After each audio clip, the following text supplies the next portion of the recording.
Welcome back to the Relationships Made Simple for Men podcast with me, Bryce Bauer. Today, I'm going to be talking about a topic that may be controversial, so I want to get some things out of the way. First, I'm not advocating that people do not have children. Being a parent is a beautiful and valid experience. I just want to share some of the things I wish I had known going into the decision of whether or not to have kids. Number two, I'm not an idiot. I know that we need to reproduce in order for the human species to continue to thrive, or at least not die out. I'm aware that declining birth rates could become quite a problem. We see this in China, where they had a one-child policy for a long time, and now the population is projected to decline by like 50% in the next few decades. And three, I'm not one of those people that think the world is such a terrible place that we shouldn't keep bringing children into it. I actually have a lot of hope for the human species, despite all the news out there that might try to be telling us otherwise. Now that I've been able to plant those flags, I also want to say that if you have anything negative to say or you want to push back, I'm happy to respond, but don't just read the title and react to that. Actually go and watch the whole video. It's probably best that I share a little bit about my story so that you know where I'm coming from. Initially, when Jenny and I first started dating, I think it was in the first month, we started talking about future plans, what we wanted out of a relationship. And I think everyone should do this, talk about some of these big things in the beginning, because you don't want to get further into a relationship and then figure out that you're really not on the same page around some of these bigger topics. And one of the most important things to talk about is family planning. So I remember talking to Jen, and it wasn't a super serious talk. It was just kind of an on the couch chat. And I mentioned that I wanted to have kids one day. I had always imagined that being a part of my life. I wasn't in a huge rush, but I knew at the time that that is what I wanted to do. And when I could tell that Jenny was more reluctant, granted, she was 35 at the time and she knew that her window was closing soon, I realized I wanted to ask her about that. And she said that she wasn't quite sure. Prior to meeting me, she had come to the realization that she might never have kids or may never even get married. And she wanted to make space for that to be okay. She had made peace with some of these outcomes. And I remember telling her, this is something I really want. So I need this to be an option if we're going to move forward in the relationship. And it's not like this was an argument or really an ultimatum, although people could frame it that way. It was just a really honest conversation. Jenny handled it really gracefully. She said she wanted some time to think about it. And after a week or so, she came back to me and said, if we can create a really strong partnership and marriage, yes, I'd be willing to put that on the table again. And looking back, I can see how I kind of, in my head, made that a yes across the board. So fast forward, we get engaged, we get married, and I want to start trying for kids right away. I was excited. Initially, Jenny wanted to wait for a few months, which was totally fair. And then we went into trying to have children. Just like most people, we had no clue what was going to happen, how long it would take, any of that. I think I had Googled that on average, it takes couples 6 months to get pregnant. So we both agreed that we weren't going to go in and do any testing or really look at any other measures until the 6 month mark. We hit the 6 month mark with no luck, so we decided to go in and talk to a fertility doctor, do some tests, and partially because of Jenny's age, I think she was 38 at the time, some of her levels were low. I've forgotten a lot of the terms and acronyms, but basically we were doing tests. I was giving Jenny shots to help with some of her levels. We were trying to time things as best we could. We were basically just trying to do all the things that were being suggested. I don't think either of us were feeling that stressed about it at the time. And Jenny actually did get pregnant after about a year of trying. We were both excited. We couldn't wait. We ended up telling our families, even though she was very early on. I was so stoked to be a dad. Just like a lot of couples, all of a sudden we're starting to orient our life around this new experience. We were in the process of building a new home up in Salt Lake City. We were spending the winter in Arizona because we don't like cold weather. And so everything seemed to be lining up perfectly. But after a few days, Jenny starts having some stomach pains, some cramping, some bleeding, all the symptoms of a miscarriage. And so we go into the hospital and they run some tests, check her, and they're like, yeah, this probably is a miscarriage. And that's where things began to shift a little bit. I wasn't really feeling disappointed. I was feeling more optimistic because we proved that Jenny could get pregnant. It was just about how to keep the embryo, the baby,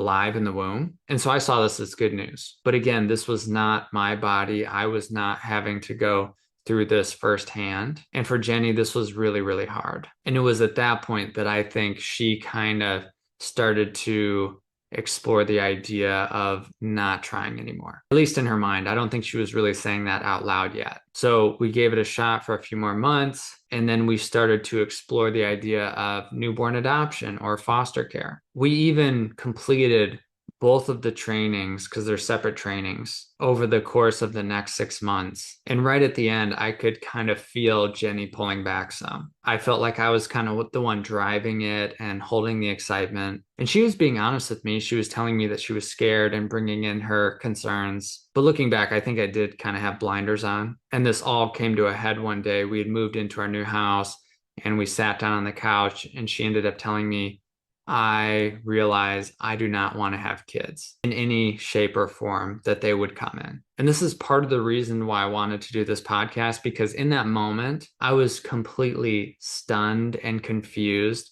It's like my brain could not process the information that was coming in.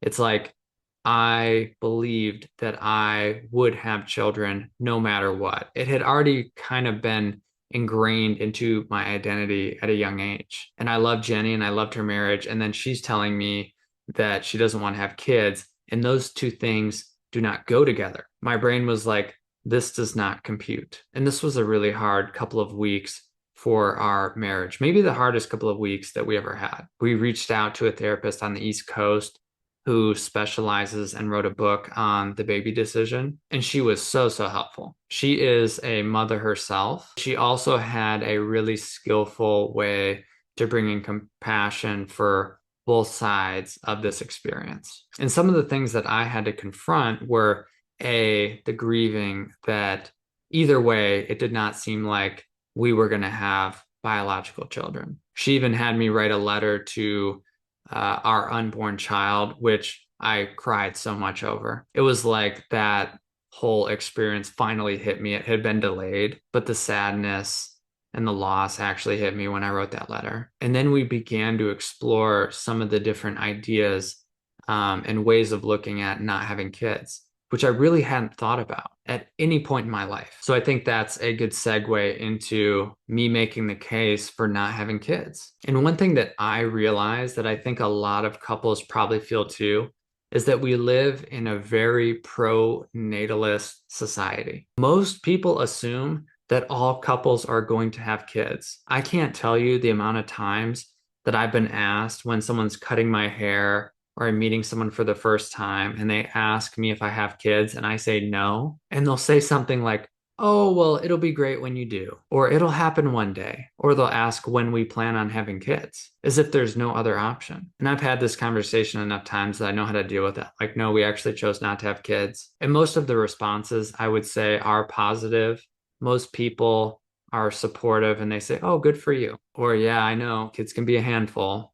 It makes sense that you made that decision. It's not like they always really get it, but they kind of validate it or kind of get it. And it is true that about 90% of married couples do end up having kids. So I realize that this 10% gets missed if you're hedging your bets. 9 out of 10 couples that you ask are either having kids or are planning on having kids. But it is weird to be the minority that gets missed. I do feel unseen sometimes. And I've talked to other couples that feel this too. And that might be you. And there are stories that tend to circulate around what having kids means for your life. One is that once you have kids, then you get to have grandkids and you watch this family tree grow. And that is really fulfilling. Your family becomes like an extension of you, a physical representation that you can see and interact with. And that is cool. I know my dad made some comment where he said, yeah, who's going to take care of you when you're older? Referring to me not having kids. And I probably just have a different way of looking at this because I don't think it's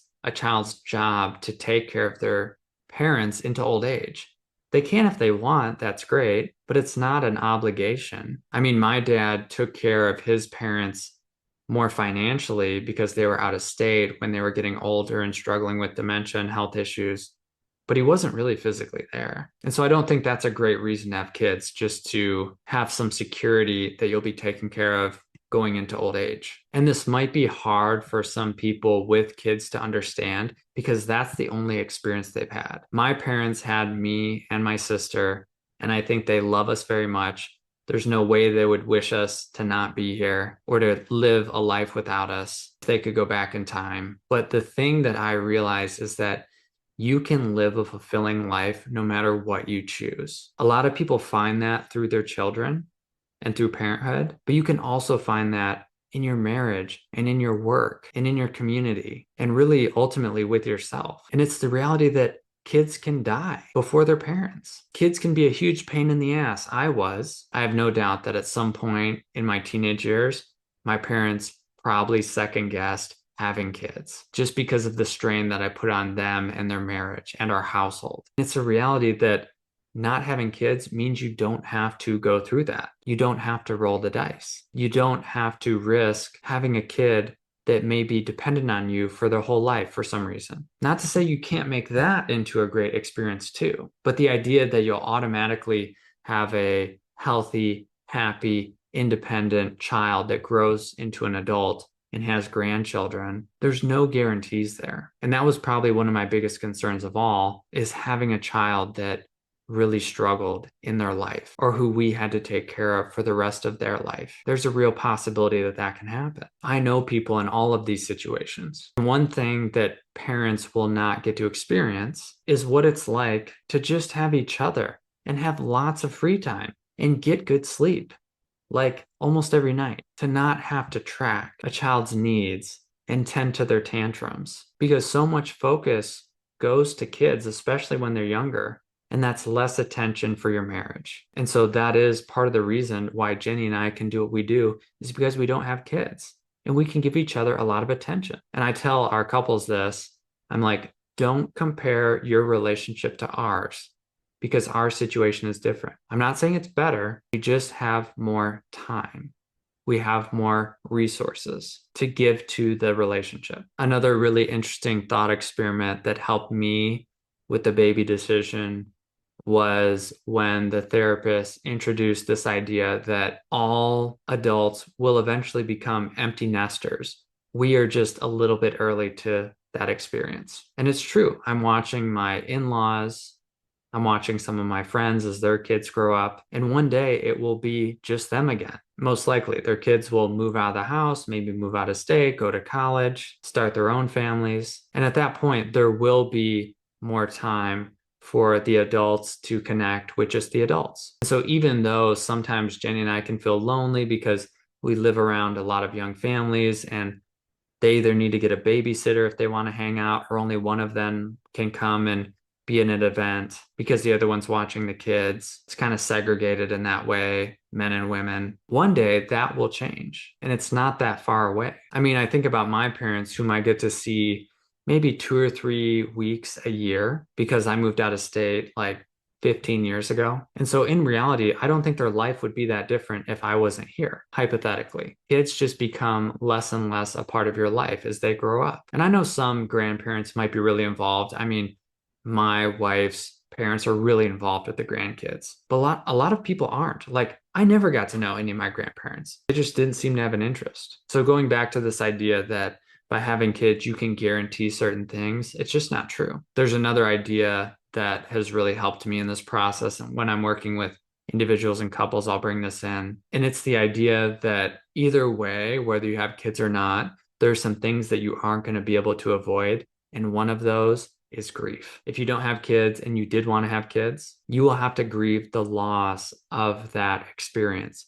You aren't going to watch a child grow up and go through life and have successes and failures and connect with them and bond with them, celebrate milestones, and see the world through their eyes. And on the other hand, if you do have kids, you will have to grieve the loss of all the space and time that you used to have with your partner because you can't have both. You won't be able to do what Jenny and I do, which is just leave the house whenever we want, turn the lights off, and go wherever we want and not worry about what's happening back home because it's just us. And so there's a loss of freedom there that parents will experience. And I know there's a whole spectrum. There are some parents that are so sure that they wanted to have kids and that this was the right decision for them. And there are some parents that we talk to that are like, yeah, I might not have had kids if I had been more informed or had time to think about it, or looking back now and seeing how hard this was because I didn't know. That's real. There's a whole spectrum. All of this to say, I think it's really important that everyone gets the opportunity to make space to make this decision from an informed place, from a compassionate place. And I don't think that our society does a good job of that because they just assume that this is what everyone has to do. Kids are not the only way to find fulfillment in life and to expand out into the world and to build connection and to build family. There are other ways to do this. Another weird wrinkle that I've experienced with people sometimes is that they assume that I don't like kids. And yeah, it's true that some people don't like kids, but I love kids. If we're at a family event or a community event, I feel more drawn to go hang out with the kids and play the games and watching the kids have their experience, which I find very interesting, than I do sometimes doing the normal chit chat with the adults. I love to play. I love to have fun. I think kids are fascinating. So that is definitely not the reason why I chose not to have kids. The final thing that I'll say on this topic is that if you do decide not to have kids and you feel judgment from your parents or your community or the world, I just want to let you know that you're not alone. This is a valid decision that you made, and they may never get it. It really does take work to get it and to want to get it, to understand you. And so it's important that you look for people that can help you feel supported in this decision if you're not going to have kids. You don't have to do this on an island. And if you do decide to have kids or you already have kids, great. I appreciate your service. I think parenting is a beautiful experience, and kudos for exploring another perspective and not just the one that you're having. I especially appreciate you for listening. Well, I think that's all I have to say about that. If you like what I have to say, remember to like, comment, subscribe, follow, all that good stuff. If you want to look at working with Jenny and or I, you can go to www.brycebauer.com to find more info. That's all I got for today. Peace.